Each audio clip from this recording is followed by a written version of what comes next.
Hello and welcome, Crosstown Gamer here, and today we are going to start episode 2 of our playthrough of Colonial Twilight, and this will be the first gameplay episode. Episode 1 had a rules overview and how to play and how to set up the board and everything, so if you're unfamiliar with how that works, go ahead and take a look at the first episode. Otherwise, we're going to at least attempt to play this game against the bot.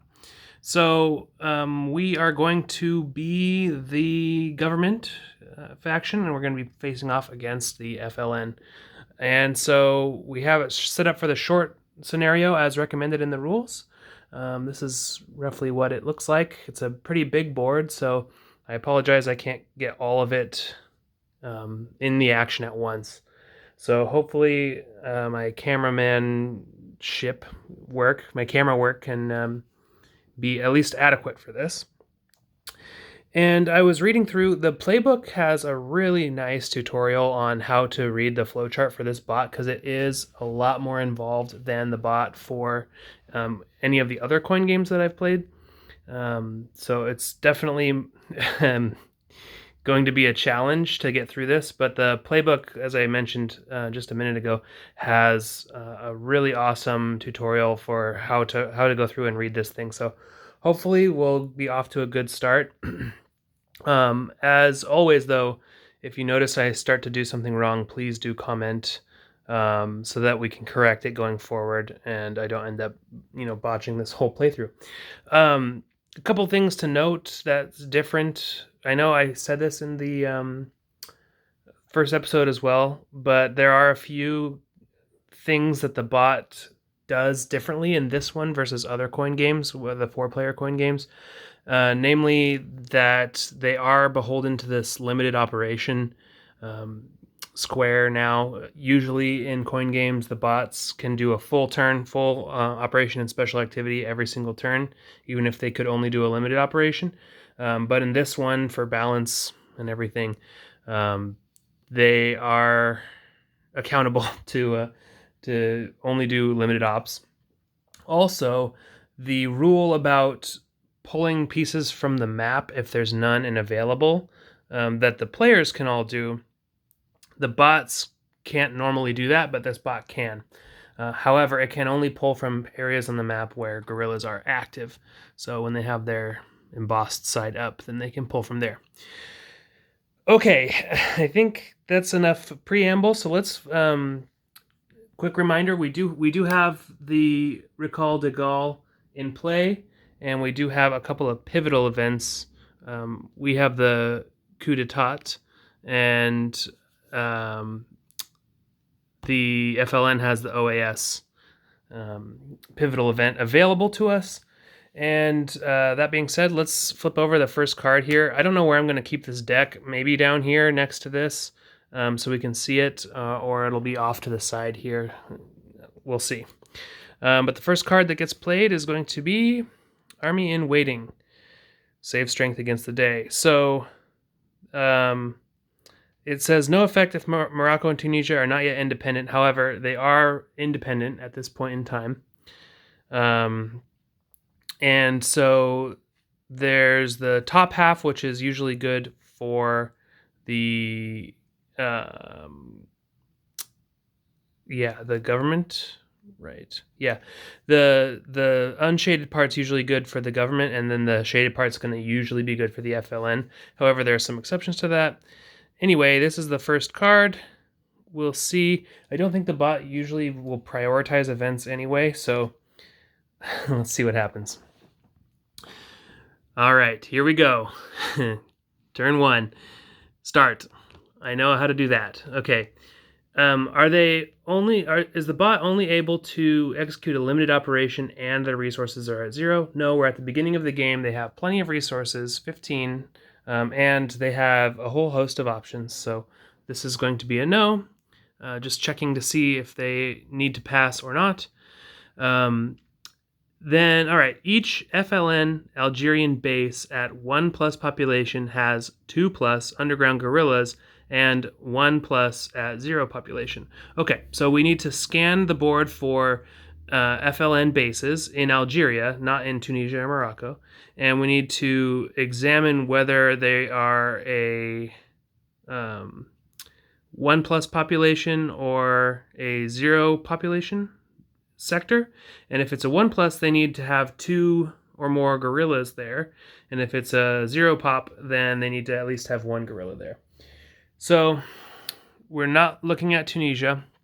We've got 1 base here, 1 base here, 1 base here, 1 base here, and then not looking at Morocco, for a total of 8 bases, but 4 in Algeria. Each of these is 2, 2, 2, and 2 population. So they're in the 1+ population camp, which means that they need to have at least 2 gorillas. Otherwise, it's considered like underprotected. They don't like that. So do they have this? No, they don't. Every single one of those only has 1 gorilla there, 1 underground gorilla. And so, okay, so that's a no. The government was active already and will be second eligible on the next card. Nope, it's the beginning of the game, so government hasn't acted yet. So we go on to the next diamond. A rally would place a base or FLN bases on the map times 2 greater than the number of gorillas at FLN bases plus 1d6 divided by 2 rounded down. Oh my god. Okay. Let's take a moment to parse this out. Usually rallies only place bases if there's more than 1 gorilla at it. It's usually like a replace 2 with a base. And I believe let's just double check. Yeah, replace 2 with a base. So none of these are going to qualify anyway. But just so that you're aware, if you look at the rally, they're going to do it at 3 and at 4+ gorillas. They're going to replace 2 gorillas with a base. Otherwise, they won't do it. So none of these spaces qualify. All of them only have a single gorilla. Okay. So then this calculation, how does this work? FLN bases on the map, anywhere on the map, times 2. Let's look at that first. So we know that there are 8 bases on the map, because that's some near there. There's 2 in Tunisia, 4 in Algeria, and then 2 in Morocco. That's 8. So multiplying that by 2 and we get 16. Okay, now we need to compare that number to the number of gorillas at FLN bases. Okay. So we know in Algeria there's 4 because there's 1 at each of the 4 bases there. So there's 4 there. In Tunisia, because this is anywhere on the map, not just Algeria, we have bases here and there's 5. So 4 plus the 5 is going to be 9. And then in Morocco, we have another 4 for a total of 13. So far, 16 is greater than 13. The 16 bases on the map times 2, greater than the number of gorillas on the bases, which we just calculated to be 13. Now we need to roll a 1d6 divided by 2 and round down. So it's similar to a 1d3, but it's not quite because it looks like you can get 0. So it's an interesting little dice distribution.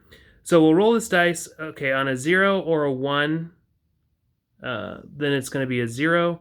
On a 1, or sorry, on a 2 or a 3, it's going to be a 1. We're adding 1. On a 4 or a 5, we'll be adding 2. And on a 6, we'll be adding 3. So if in each of those situations, we had 16 compared to 13, the only situation in which the 2 would even be equal would be if I roll a 6 here. If I roll less than a 6, then yes, the FLN bases on the map times 2 is going to be greater than the number of gorillas at the FLN bases plus 1d6 divided by 2 rounded down, because 13 plus 0, 1, or 2 is going to give us 15 or less. I think you understand. So we're gonna roll the dice, and if it's a 6, then this will be a no, and if it's a 1 through 5, it will be a yes. Oh, I don't have my little dice tray here. Okay, So it's a 1. So then we're adding 0. So 16 is greater than 13, yes. So they will rally, or at least attempt to rally. All right, so the first thing we need to look at is this block of text up here. That's going to tell us our limitations on this rally. So we can do it in up to 6 spaces, or for 2/3 of the total resources rounded down, unless there's less than 9 resources available. So currently they're at 15, so 2/3 of this rounded down would be 10. They can use up to 10 resources.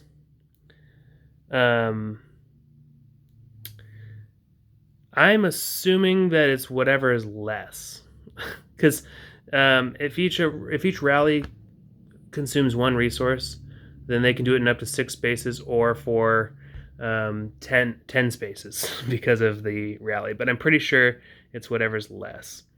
I can double check that. We'll see if they even have 6 spaces to do it in. And no more than, okay, if we pause if they ever reach 0 resources. And let's see, rally. Yeah, there's no like maximum here, hard max here. Okay. They're going to pause to extort if they're at 0. Otherwise, they're going to, because they can do a special activity. Extort is one of their special activities. And they're going to make sure to have no more than 1 FLN base per Algerian space.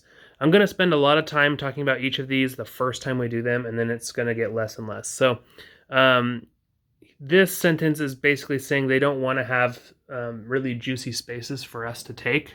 So they don't want to like double stack up on bases, except for outside of Algeria.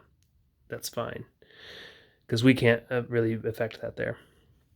Okay, so we have many sequential priorities here interspersed with these lettered tiebreakers. And we're gonna do each of these to the fullest extent before moving on to the next one. So number 1 is at 3+ gorillas and no cube, then replace 2 gorillas with a base. Well, we already noted that there aren't any situations like that where we're going to be replacing with the base. And there is a little dagger here, and the dagger place, flip, such that max population plus 1 gorillas and at least 1 underground to exist at each. Okay, this is just a further restriction on placement. But we're not going to be placing a base. So we're moving on to number 3 already. This is at all FLN bases with less than 2 underground gorillas, which is all of them in Algeria. They're going to rally at 0 pop and abroad. Okay, hold on. At all FLN bases with less than 200. Okay, yeah. Rally at 0 pop and abroad only if none underground. Okay, so they're going to do this first part, which is all of the ones in Algeria. They're going to make the distinction that they're only going to rally at a 0 population space and only in Tunisia and Morocco if there are no underground gorillas there. So star and dagger now. Let's take a look at these. We're going to be placing gorillas until there are none available, and then we're going to, from the map, using active gorillas. This is what I was talking about at the very beginning of the video. And otherwise, they're going to flip underground at bases. That's one of the conditions in the rally thing, is that you're able to flip everything underground at bases. So the dagger says, if able, place or flip such that maximum of pop plus 1 gorillas and at least 1 underground exist at each FLN base. So here, let's take a look at, I don't know, Orleansville, and there's the population's 2. So it's saying to rally and place and flip such that at the end of what we're doing here, there's a maximum of population plus 1 gorillas. So even if we could place a ton, like we could place 15 gorillas here for some reason or another, at the end of the day, we actually only want 2 plus 1 is 3 gorillas there, and at least one of them has to be underground. So we will only be placing 2 gorillas maximum at each of those spots. Okay, so we're able to do that. We don't need the tiebreaker because there are 4 such spaces, and we can do up to 6 spaces. So where are my markers? I will do the markers. I like to use the white ones for the regular actions, and the black ones, or sometimes they're red, for special. All right. Whoa. Christ on a cracker. Okay. I'm pretty sure this guy was here. Yeah. And then over here. So those are our 4 spots initially. Then also the France track, this counts as a space. So this will be number 5. And so we're going to do that. And then at each non-city support and no underground guerrilla. Oh yeah, we need to double check really quick. Location is any sector, non-support city, Morocco, Tunisia, if independent, and France track. So any sector, any non-support city. Okay. So you can't have support. We can't do it in the city if there's support, and there is. And no underground guerrilla already.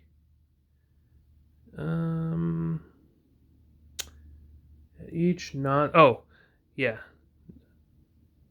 non-support city, which we've determined all 3 of the cities actually have support, so we can't do this here.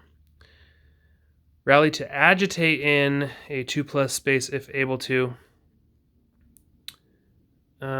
Let's see how this works with the agitation. Place 1 guerrilla if base, can place guerrillas up to population plus bases. Flip all guerrillas to underground. At 1 selected space with FLN control or base, remove terror and agitate 2 up to 1 level. The 2 here is first remove terror markers, then shift 1 toward opposition. Must have FLN control or base. Okay. Let's see. So the other spots, well, all the base spots have already been selected. The other spots that are possible need to have FLN control, and the only other spot with FLN control is Setif, but it's population 0, so they're not going to do it because there's no such space here yet. They're going to agitate down here, I guess, but yeah, they're going to rally in an additional location in order to get the agitate, qualifier. So if there was a really nice target they would be able to agitate in, they're gonna do it there. Okay, up to 2 spaces. They still have 1 more space they can place. So up to 2 spaces with the highest population to gain FLN control in a neutral space. And up to 2 spaces. Let's see.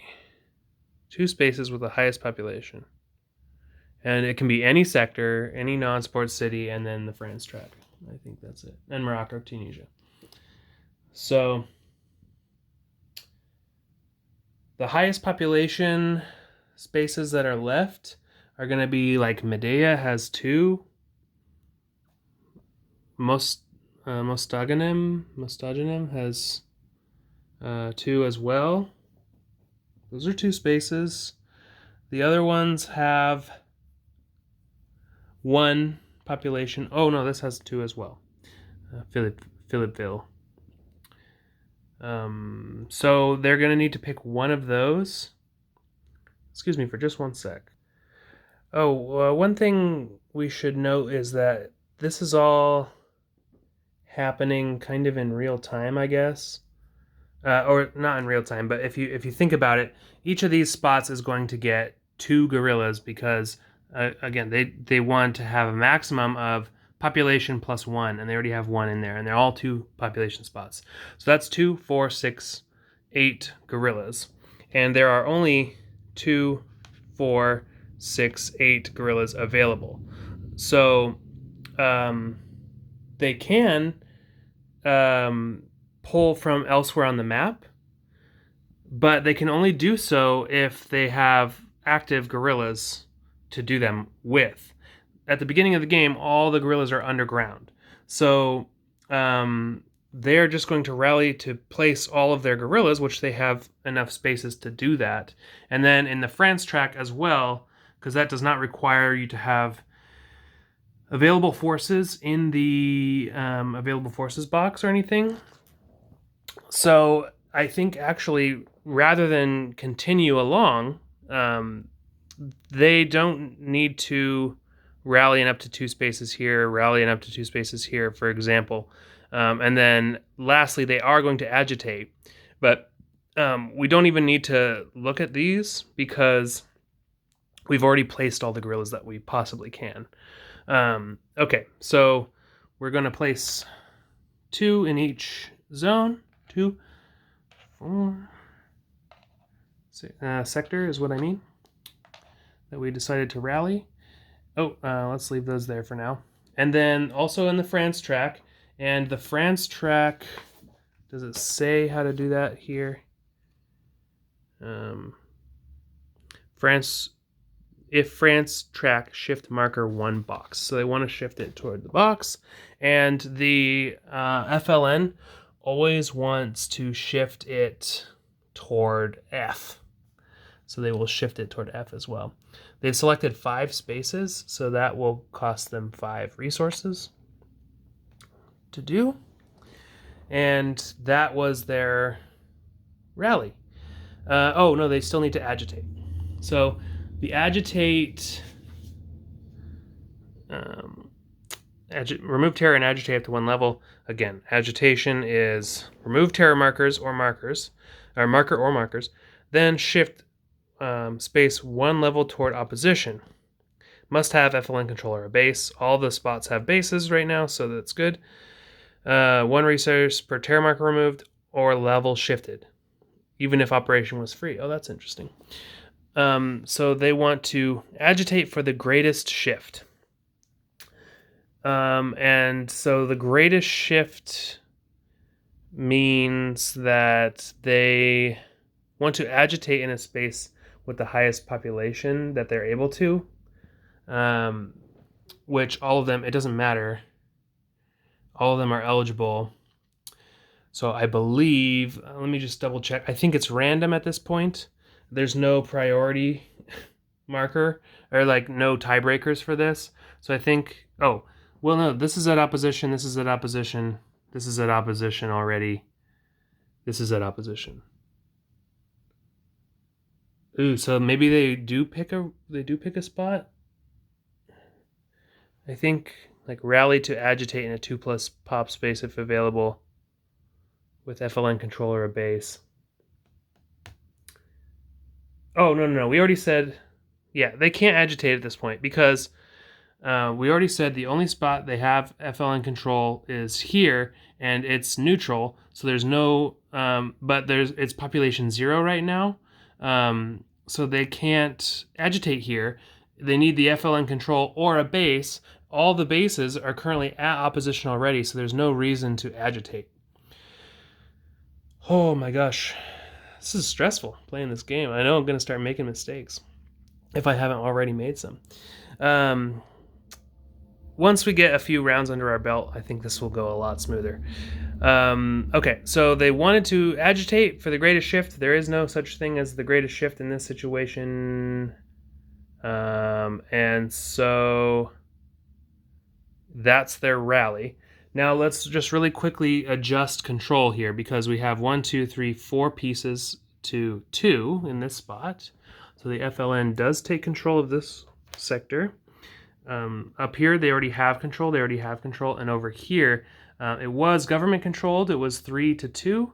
But now it is 4-3, and so sadly we have lost control, and the FLN gained control of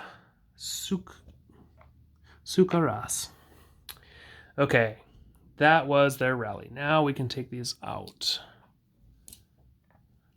Oh, and then the commit. I don't know. I think this is only taken into consideration at the propaganda. Like there will be a portion of the propaganda phase that it's like slide the commitment down. I don't think it matters right now, but I could be wrong. Propaganda. That's not the right sheet. Victory resources, French pieces, add commitment level. Yeah. I'm gonna double check the rules in about the France track. So one sec. Yeah, okay. So the France track, all this really affects is I'm moving stuff around with my thumb. All that really affects is the commitment and resources during the propaganda rounds. There will be a section for that. So we don't need to adjust anything just yet. But anyway, I digress. So the commitment hasn't changed, the support hasn't changed, opposition hasn't changed, bases haven't changed, and so the resources did change, so we did the shift for that. And now we go back to our flowchart because we're only halfway done. The other thing is you notice they have in the rally section here, they have a with and then subvert. So we are going to check to see if they're able to subvert. If they're not able to, they're going to try to extort. And if we're stuck in this kind of loop, they're not going to do a special activity. So let's take a look at those activities. So extort, no, subvert. Location is up to 2 spaces with underground guerrillas and Algerian cubes. Let's see if there's any that it's even possible to do. Yes, they can go here. That has an Algerian cube. Similarly, here, underground guerrilla, Algerian cube here. So there's a few spots. They're going to remove a total of 2 Algerian cubes or replace 1 Algerian police with an underground guerrilla. They won't be replacing any because they don't have any in the available spot, but they might remove. So let's see. Subvert. To remove the space's last cube from up to 2 spaces, select to remove police, then troops. So last cube, yeah, that's a spot with the last cube. That's a spot with the last cube. And this would not be the last cube because there's a French cube here. So even if the last Algerian cube was removed, the last total cube is still there. So I think those are the 2 spots. But let's just double check. Remove spaces, last cubes from the 2 spaces. Great. And then in 1 space, replace, no, randomly where able. Okay, just checking on if there was any other considerations to take into account. But since there are 2 spaces that qualify for this first one, I think that's what they're going to do.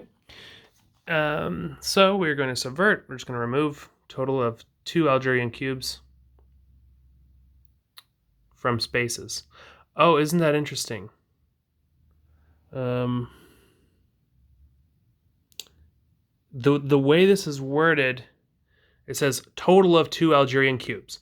That does not mean per space. You can do it in up to 2 spaces, so you can do 2 in 1 space and none in another, or you can do 1 in 1, but you can't do 2 from 2 spaces. Cool. Well, that works for them because then they can remove just like so. And those go back to the available box. They don't go into out of play or casualties. And so that was their special activity. Well, that was a lot easier than this. So, okay, they did an operation and they did a special activity. So they're going to go to this block here, and they're going to be second eligible, which means that no matter what we do, we can execute the event, we can pass, or we can do a limited operation. And no matter what, we're going to be first eligible on the next card. So let's take a look at the event to see if that's what we want to do. Half of guerrillas in Tunisia removed to out of play. So we could, it says rounded down. So half rounded down would be 2 guerrillas in Tunisia would go to out of play. I don't know if that's really that great.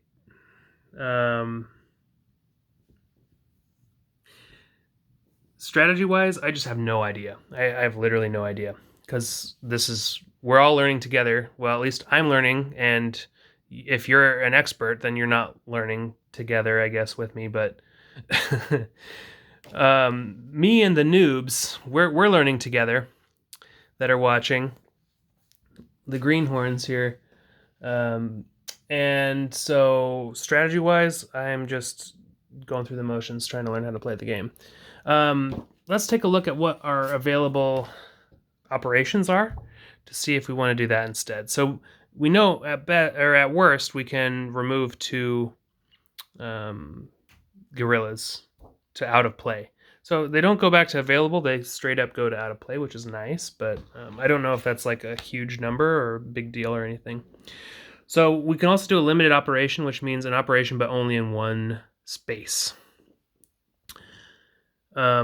So one thing to note here, the location for train, there's a little 2 here.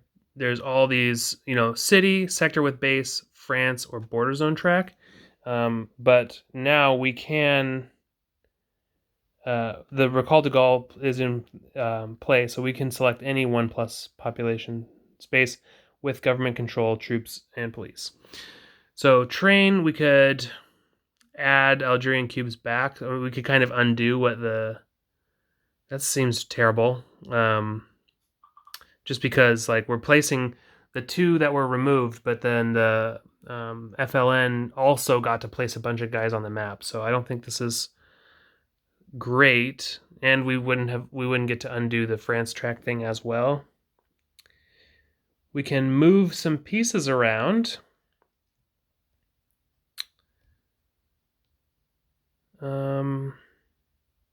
Then activate 1 guerrilla for each police cube. Okay, so we could start trying to quell the rebellion here. So move up to 6 police cubes between locations. And it doesn't look like they have to be directly adjacent or anything, because this one is into adjacent spaces. So the police, it sounds like, are more flexible. The troops less so. But okay, and then we can assault, but that's not going to be good for us either. Actually, I don't know if we can do this because we have to select multiple spaces in order to be able to do that. Or we can select one. We can select a space.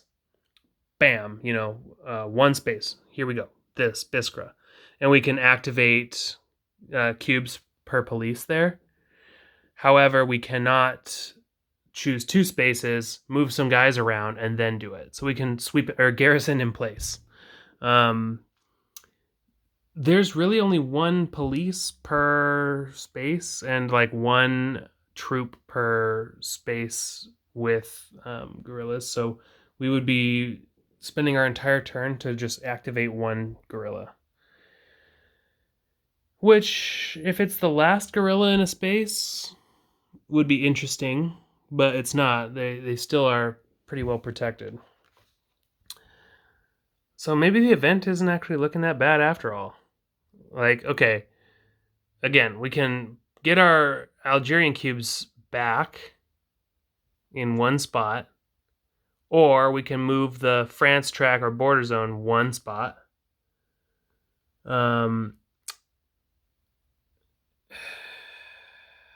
Or we can activate one guerrilla. Or we can do the event. I think we're going to do the event. All right. We've been hemming and hawing for too long. So half, round down, guerrillas in Tunisia, removed to out of play. So we're going to take 2 guerrillas, because 5 rounded, halved is 2.5, rounded down is 2. We're going to put these over here and out of play. And that was us doing the event. So now, this card gets discarded, and we draw the next one, which is going to be Peace Talks. Until propaganda, government may not assault, FLN may not attack. Oh, that's cool. It's a dual momentum. I don't know if there are many, if any, dual momentum cards in other coin games, or like ones that affect multiple factions. It's cool. It's actually, it would be bad for us. I don't think we want it because we want to be able to eliminate some pieces here. Anyway, we're first eligible, and the FLN are going to be second eligible. I am going to end the video here, but hopefully at least just stepping through even one branch of that flowchart is going to help unlock people's potential to be able to play this game, because I think it's an awesome game. It's a really cool coin game. It's definitely unique and different, and I think it's going to end up being quicker than some of the other playthroughs where we're having to manage multiple bots, even if this bot is a little bit more intense. Yeah, so that's where we are after the first round. They came out swinging. The FLN came out swinging and sort of punched us on the nose here, and we didn't do much in response to that. But I guess we didn't use any resources, so that's something. Anyway, this has been Colonial Twilight. I look forward to putting out the next episode as well.